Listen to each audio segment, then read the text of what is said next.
Good morning, everyone. It's Dr. Denny with this week's The Prescription. Last week we talked about how the prescription was that sellers needed to think like buyers as they were getting their home ready to go on the market.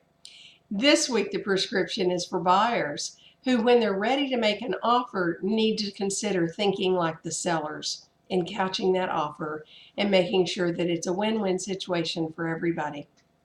Lots of things happen as we make offers. Sometimes you're trying to figure out how you're going to make an offer for a certain amount of money and still have enough money left over to make cosmetic repairs or things that, new carpet or paint or things that you would like to do to the house.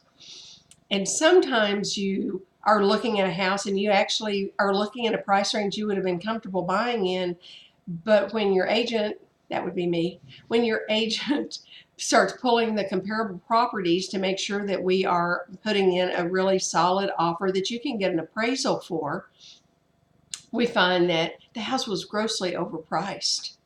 And maybe it's a great house and you really want the house, but you have to get the appraisal in order to get the loan. So if you're not paying cash, you're kind of stuck with, let's make sure that the offer that we make is a reasonable offer based on what we anticipate the appraisal will come in for.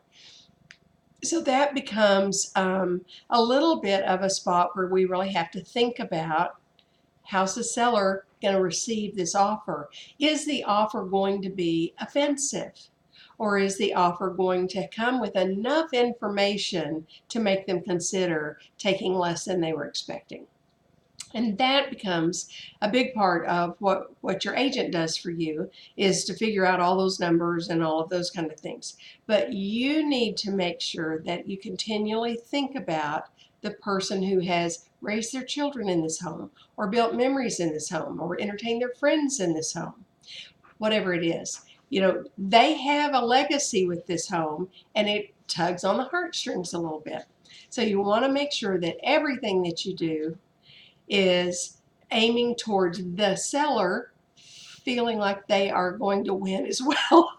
I just love it when Scout joins me on these programs. So anyway, we just want to make sure that we don't insult the sellers, and at the same time that we get a fair and equitable price point done, so that that you as the buyer can get what you need to get and get moved into the home of your dreams. If you have any other questions about buying or selling, obviously, please call and let us talk to you at the Dr. Denny team. Carolyn and Carrie and Pat and Deb and I will be more than happy to answer questions and to be there for you in whatever areas that you need help with. So Dr. Denny team does make house calls, and that involves your house as well. So know that we are here, and your prescription as buyers is to consider thinking like the seller. I'll talk to you again next Tuesday, and looking forward to being with you then. Thank you.